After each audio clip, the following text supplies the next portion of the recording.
Malam takbiran kemarin, Pak Ijo itu disuruh oleh ibunya untuk mengantarkan makanan kepada keluarga nenek dan Pak D-nya.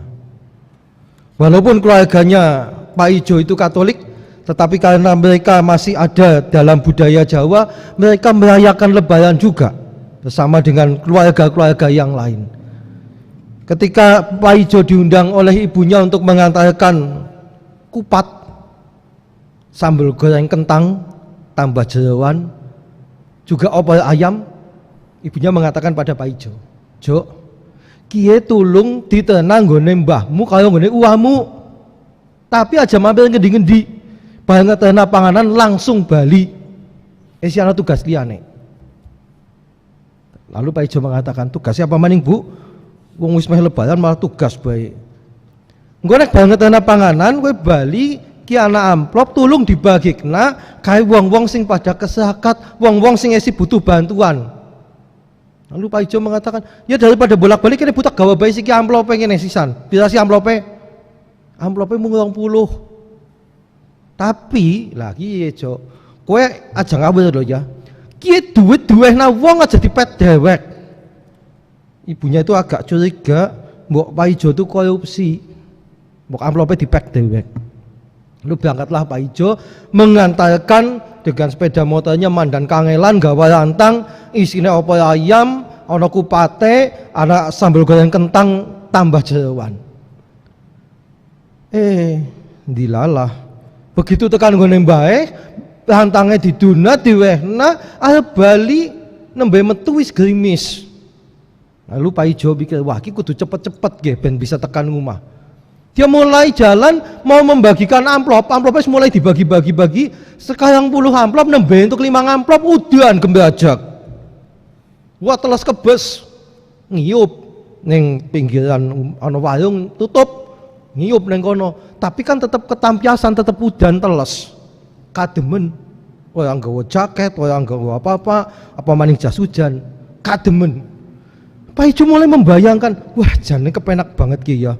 Umai tulkiem, lah mung nang kono tok cedek, mampir ngono mesti digawekna wedang, susu coklat, anget, waduh enake pol ge.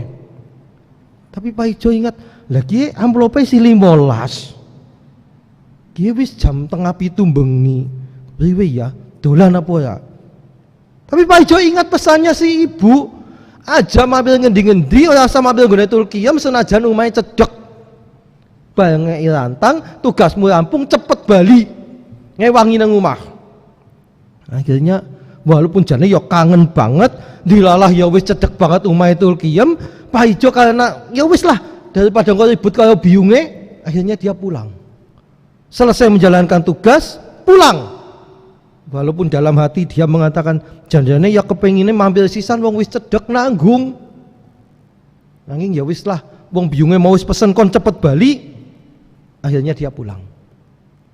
Bapak Ibu para saudara sekalian yang terkasih, bagi Pak Ijo itu tidak mudah menahan, sudah tahan ngampet kangen sekian lama. Hari itu disuruh mengantarkan makanan ke tempat mbah dan uanya, Pak D-nya maksud saya, itu dekat rumahnya tulkiem. Ada godaan kepingin ke situ. Apalagi hujan deras, basah kuyup, nek tekan nggone tulkiem mesti gawekna susu coklat anget, enake pol. Tapi ya saya masih punya tanggung jawab bagi amplop kudune 20 nembe kebagi 5, 15, masih 15. Maka Pak Ijo akhirnya walaupun ya hatinya serba salah, mampir ya, kepriwe ya, akhirnya dia menjalankan tugas itu, membagikan amplop dalam keadaan basah kuyup. Pak Ijo tidak pulang ganti dulu, tapi dia langsung sambil berangkat pulang, dia langsung membagikan amplop-amplop itu. Saudara sekalian, tidak mudah bagi Pak Ijo untuk bertahan, saya membagi amplop, telas kebes, adem, tetap bagi amplop. Tidak mudah bagi dia untuk menahan diri tidak mampir tempatnya tulkiem yang dekat tadi. Tapi dia melakukan itu. Bagi saya, Bapak Ibu Saudara sekalian, ketika mendengar kisahnya si Pak Ijo ini, bagi saya yang muncul adalah sebuah kesetiaan pada tugas. Dia mencoba setia pada tugas walaupun itu tidak mudah. Saudara sekalian, setia pada tugas itu gampang, nek kebetulan tugasnya yo gampang. Contoh tugas gampang apa? Wong lagi kencoten, lagi ngelih, lalu tugasnya apa? Kae ngontongna panganan, seceting segan entong kabeh, gampang. Nek lagi kepenak. Jadi setiap ada tugas itu mudah kalau tugas itu gampang dan kebetulan sesuai dengan minat. Enak saja tanpa masalah. Tetapi menjadi tidak mudah, masalah itu muncul ketika tugas yang diberikan kepada seseorang, kepada kita atau tadi seperti kepada Pak Ijo, itu sesuatu yang tidak mudah. Harus hujan-hujanan, butuh perjuangan dan sebagainya. Dan kebetulan juga tidak sesuai dengan keinginannya, dengan minatnya. Kepenginnya mampir Gonetul Qiyam. Nah ini harus hujan-hujanan bagi amplop. Itu bukan hal yang mudah. Tetapi bagi saya sekali lagi, disitulah sebetulnya sebuah kesetiaan itu mendapatkan ujian. Di dalam situasi itulah kita diuji apakah kesetiaan kita sungguh-sungguh atau kita setia hanya karena kebetulan mendapatkan sesuatu yang sesuai dengan keinginan kita, sesuatu yang enak dan kepenak.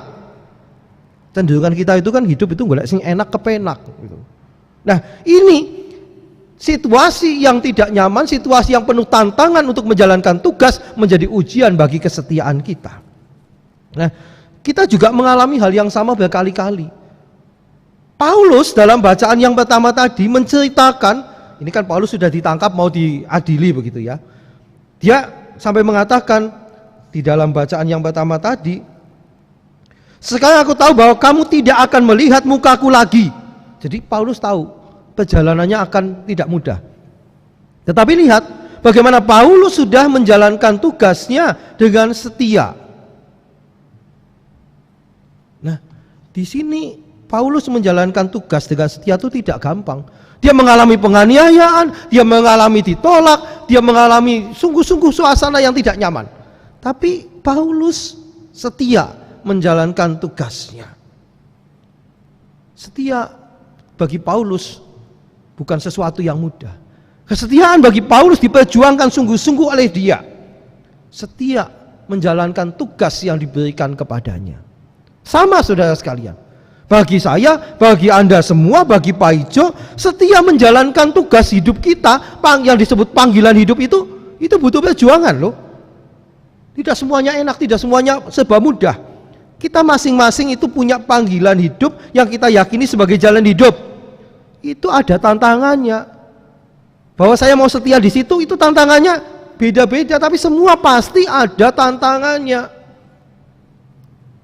Bagi manten-manten yang baru manten itu, manten muda itu, wah ketok Jon, nikah kepenak banget nyeneng nak. Ya sedina rong dina, seminggu, telung sasi, telung bulan. Habis itu mulai muncul aslinya, aduh, lah jebul kok bojoku mambune kaya ngene. Lo jebul ki bojoku jan cebek banget. Nek baladus anduke digletakna nganti mambu. Mulai, aduh, kok kaya ngene ya. Ini ada tantangan-tantangan di situ yang mesti kita hadapi untuk memilih, ya saya mau setia dalam panggilan saya. Demikian juga kalau hari ini kita merayakan gereja memperingati Santo Filipus Nering. Dia disebutkan tadi saya katakan sebagai orang yang penuh humor, yang senang membuat lelucon. Wah ini bukan sesuatu yang gampang loh yo. Ketoknya gawe lelucon ki gampang. Romo Teguh itu kalau misa itu sudah dinanti-nanti, Romonya belum muncul begitu neng tulisan-tulisan dipimpin Romo Teguh Budiarto. Bapak Ibu Saudara sekalian pemaning bocah-bocah langsung guyu disit mbayangna Romo Teguh ki nggawa apa maning. Tetapi sebetulnya tidak mudah loh membuat sesuatu itu menjadi lucu yang sungguh-sungguh lucu. Karena kadang-kala membuat lelucon tapi malah orang gawe lucu gitu loh. Nah, di sini Filipus Neri bagaimana dia menggabungkan keyakinan hidupnya sebagai seorang imam panggilannya dengan caranya sendiri, kebiasaannya dengan kepribadiannya yang suka melucu itu. Tapi perhatikan saudara sekalian, walaupun Filipus Neri ini menyampaikan pesan-pesan yang serius bisa dengan guyon, hal-hal yang sebetulnya sangat serius bisa ditanggapi sambil tertawa. Saudara sekalian, ada orang yang iri sama Filipus sampai mengajukan kepada Paus supaya oratoriannya ini yang dibentuk oleh dia itu dihentikan loh. Dan ketika sungguh Paus akhirnya menutup ordo ini, apa yang dilakukan Pak Filipus? Dia tidak marah, dia hanya ketawa dan mengatakan ya sudah, Kalau Tuhan tidak menghendaki begini ya sudah. Dan orang ketawa melihat reaksinya dia. Yang dibayangkan Filipus akan menangis, akan jengkel. Lah kok malah gampang banget. Ya wes lah. Orang jadinya tertawa. Yang semula mau bersedih dengan Filipus malah bingung. Loh kok malah koyong ini. Nah, di sini bagi saya Filipus juga menunjukkan kesetiaan. Filipus ini menunjukkan kesetiaan yang luar biasa. Dengan cara lucunya dia yang suka tertawa itu, dia setia pada panggilannya untuk menjadi pewarta. Dan bagi saya sekali lagi, ini kesetiaan sejati. Kesetiaan yang dibangun bukan karena semuanya enak, bukan karena hidupnya selalu dijamin, bukan karena ordonya boleh berjalan lancar, enggak. Tetapi di dalam situasi yang tidak nyaman seperti itu pun Filipus Neri membangun kesetiaan kepada gereja. Nah, itu juga bisa terjadi pada kita. Kalau kita minta pada Tuhan, kok Tuhan nggak mengabulkan doaku, novena wis kanthi kesel, dan waduh, bagaimana kok Tuhan tidak mengabulkan? Apa kita masih juga mau setia kepada Tuhan yang kita anggap tidak mengabulkan doa saya? Kesetiaan menjadi sesuatu yang mahal, saudara sekalian. Bacaan Injil lah ini, Yesus di situ menunjukkan kepada kita, mengajak kepada kita untuk melihat kemuliaannya sebagai buah dari kesetiaan. Allah Bapanya menjanjikan kemuliaan kepada mereka yang setia. Yesus menerima kembali kemuliaan dirinya. Tadi dikatakan di sana bahwa Allah itu memberikan kemuliaan yang sudah dimiliki Yesus sebelum dunia ini dijadikan. Itu kan Yesus mau setia kepada kehendak Bapa. Kesetiaan yang menuntut pengorbanan, iya. Tapi disitulah kemuliaan menjadi ganjaran dari Allah bagi manusia yang setia.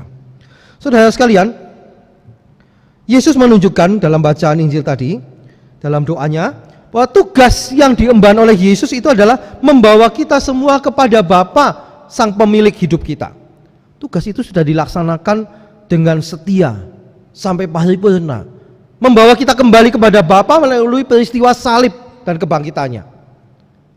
Pak Ijo, kita semua, Filipus Neri, bahkan Yesus pun pernah mengalami saat-saat perjuangan yang tidak mudah untuk membangun kesetiaan. Memang selalu ada banyak tantangan, ada banyak godaan kalau kita mau setia. Saya sebagai imam mau setia dalam imamat, bukan asal menjadi imam. Para suster saudara bagaimana setia membangun hidup membiayanya dengan menjalani 3 kaulnya itu. Bapak Ibu sebagai suami istri bagaimana setia dalam hidup keluarga. Setia sebagai orang tua bagi anak-anak. Anak-anak bagaimana setia untuk mencintai orang tuanya. Seringkali nggak mudah. Banyak loh anak-anak muda sih mengeluh, aduh Jan, mau biungku kolot banget, bapakku kolotnya pol, angel banget dijaga bugan. Bagaimana dalam tantangan seperti situasi seperti itu tetap setia. Nah, saudara sekalian, setia bukan hal mudah. Setia apalagi saat ini menjadi barang yang mahal harganya. Kesetiaan itu bisa jadi memang pahit. Apalagi setia dalam situasi yang tidak nyaman tadi. Ada orang yang setia pada pasangannya sementara pasangannya malah selingkuh. Bagaimana dia setia dan tidak mengatakan, "Kowe selingkuh, aku ya bisa selingkuh, balas sisan." Bagaimana setia di dalam situasi sulit? Kesetiaan memang pahit. Tetapi justru di dalam kepahitan-kepahitan seperti inilah cinta itu menampakkan buktinya. Ngomong cinta, ngomong macam-macam, tapi kalau tidak ada kesetiaan, gombal. Tidak ada apa-apanya cinta itu. Saat ini sebagai bangsa Indonesia yang sedang kita memohon Roh Kudus datang kepada kita, menolong kita. Roh Kudus itu pasti datang kepada kita, nolong kita. Masalahnya apakah kita setia pada bimbingan Roh Kudus? Ini yang jadi persoalan. Kita berdoa, datanglah ya Roh Kudus teko, aku wis teko ngopo, datanglah ya Roh Kudus. Mung sembayang tok tapi Roh Kudus ning sebelah iki membisikkan sesuatu tidak kita dengarkan. Kesetiaan kita pada bimbingan Roh Kudus itu yang paling utama. Ketika kita berada dalam situasi pandemi COVID-19 ini, bagaimana kita membangun kesetiaan untuk tetap bertahan dalam niat-niat baik menghadapi pandemi ini bersama-sama. Lepaskan ego kita. Jangan sing penting aku senang kepenginnya kayak gue, melu kayak gue, pengen kayak gue, melu kayak gue. Tapi bagaimana setia membangun hidup bersama yang menjadi semakin baik. Lah, aku wis nang omah bae kejebul tanggane mlaku-mlaku kelayaban tekan ngendi. Loh, kita tuh mau setia itu bukan karena membandingkan yang lain setia lalu saya setia, bukan itu. Saya mau setia karena saya mau memperjuangkan sesuatu yang baik sebagaimana dikehendaki Allah kepada saya. Ya kalau kelayaban ya kelayaban, yang tetap nang omah. Itulah sebetulnya sebuah kesetiaan. Bukan membandingkan yang lain. Saya membangun kesetiaan karena saya tahu kesetiaan saya akan membawa kebaikan, bukan hanya bagi saya, bagi orang lain, bahkan keselamatan dari Allah saya dapatkan. Maka Bapak Ibu Saudara sekalian, anak-anak terkasih, karena kesetiaan itu seringkali tidak mudah, maka perlu bagi kita untuk berdoa, mohon rahmat kesetiaan, supaya ketika godaan datang seperti yang dialami Pak Ijo, kita juga bisa bertahan. Ada godaan, nggak apa-apa, godaannya nggak usah Tuhan singkirkan godaannya, itu nggak usah begitu. Tapi Tuhan tolong saya supaya nek godaannya teko aku iso tetap tahan gitu loh. Kita sering kali Tuhan singkirkan godaan itu, lagi pantang Tuhan singkirkan ayam itu, wah kaya ngono. Wis ayam ya ayam teko ya ben. Tuhan tolong saya supaya saya tidak kepingin nyaplok ayam kui. Itu saja. Itu teman-teman yang lagi diet, yang mau teguh, yang mau ontong, yang nggak bisa mengatakan ini makanannya jangan datang. Lu panganan sing makan wong akeh. Mau teguh mau ontong sembahyang Tuhan, semoga saya tidak tergoda, aku yang pangananku enak banget kejanda, kepenak banget. Nah itu berdoa di situ. Kita juga mohon rahmat supaya kita setia. Godaan datang, oh silakan. Yang penting Tuhan beri saya kekuatan untuk setia. Kesetiaan menjadi berbuah manis kalau kita berjuangkan sungguh-sungguh. Amin.